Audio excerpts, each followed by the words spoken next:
Hey, what's going on, guys? Pete with Auto Repair Tips. In this video, I'm working on an 04 Chevy Malibu. Customer's complaint, she was driving along and all of a sudden she lost all power while she was driving. The check engine light came on, and yep, that little car with the wrench in it, that light came on too. So in this video, I'm gonna show you what to look for and how to fix it.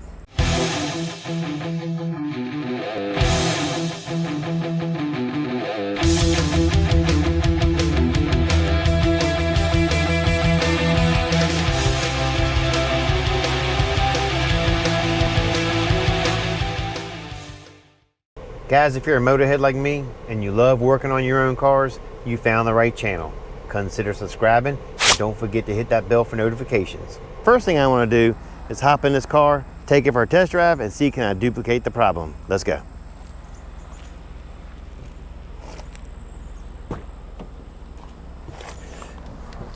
It's got good response. So far I don't see anything out of the ordinary or feel anything. I'm gonna see how it does on a quick acceleration from like 0 to 60. Spin tires.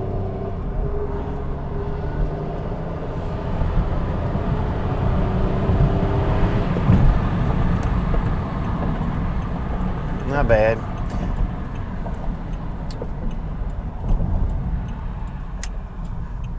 All right, I'm gonna go ahead, bring it back. I'm gonna throw the computer on it and see what code it is. And I'm gonna take a wild guess. It's gonna be the electric throttle body. These cars are really notorious for that throttle body going out.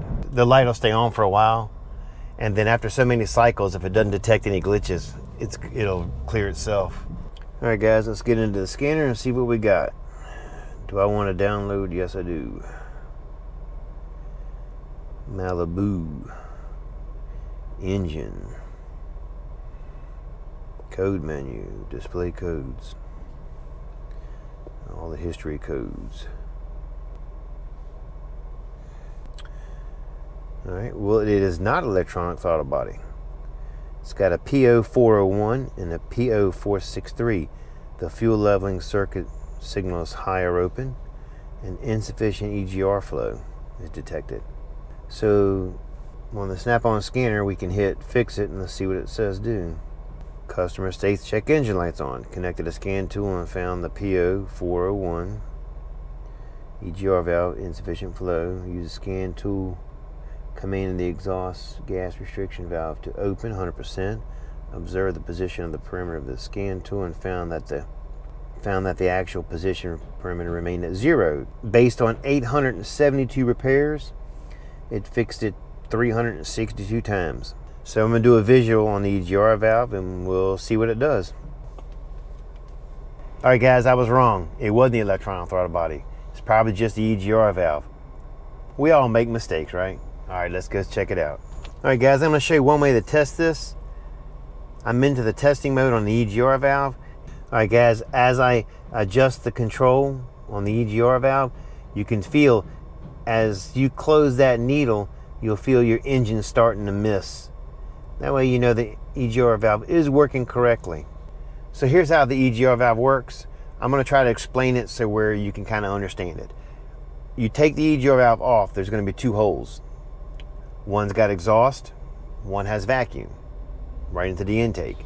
When you accelerate and decelerate, there's a needle there that it kind of adjusts up and down. If that EGR valve needle closes all the way, your car will choke out. It won't even start. It's like you grabbing your throat and trying to breathe. Not going to happen. So that's how the EGR valve works. So that's kind of the easiest way to explain that. And with her having no power, it's possible that EGR valve glitched out one time and caused its car to cut off. So right now it's working correctly, but I'm probably going to go ahead and replace it anyway, clear the codes, take it for a long test drive and see what happens. This is what the EGR valve looks like. This is the part number 2 the EGR valve. If you look right down inside there, you can see that needle. And that needle will close and that'll actually choke off your car. This is your intake side. This is your exhaust side. So in a roundabout way, you could say this is the lung of a car. Because if you choke that needle off, the car won't breathe and it'll cut off, just like a human. Once this engine cools down, I'm gonna get the EGR valve installed. It bolts on just like this from the back side. You're gonna have to have a little bit of patience because this back bolt on the far side is kind of hard to get to. You can do it, just be patient. To get the bolt on the inside, you're gonna use ratchet with an extension. If you look right here, you can see it. You're gonna loop it around. You're gonna just put it on the bolt.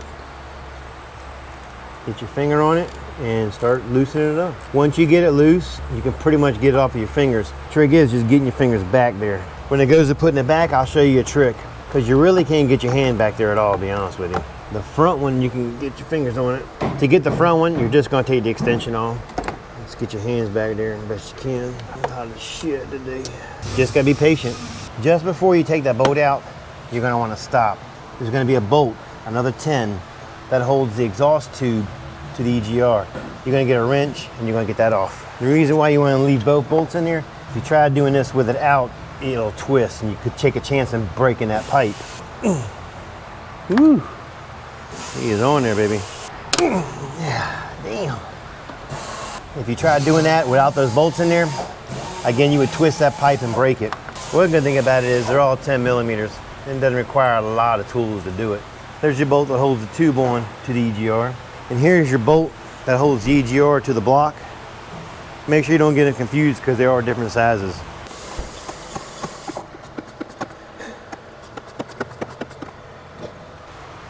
Damn, that's a long ass bolt. Fucking overkill. This thing could have been bolted on with half the size of the bolts. It did not need to be that long. You're gonna take a pry bar and pry the tube out. You're just gonna get right up on it and just push it, pull it out. You can bend it out of your way a little bit if you need to when you're doing this job. You have a clip that you need to pop off. Take that clip out. Then you can push the button and pull it out. And there you have it. Anytime you're messing with something on your engine and you have to use a little bit of sealer like RTV, and you're working around your exhaust or near your intake, somewhere where it's gonna get hot, use the high temp RTV. If you put a little bit on the area like this, and you just put the gasket there, just a slight press on it, and just let it sit about 5 or 10 minutes. When you go to put it on, that just makes it easier because the gasket will be stuck to the EGR, so when you go to install it, it's not gonna fall around. You don't have to worry about losing it.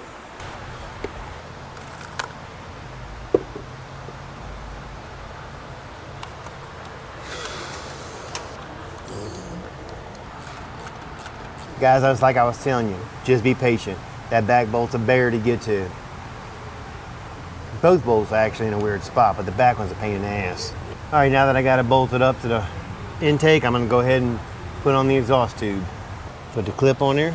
Don't forget your safety clip. All right, guys, talked to the customer. She had 2 codes earlier. One was the EGR and one was the fuel leveling sensor. She doesn't want to do the fuel leveling sensor.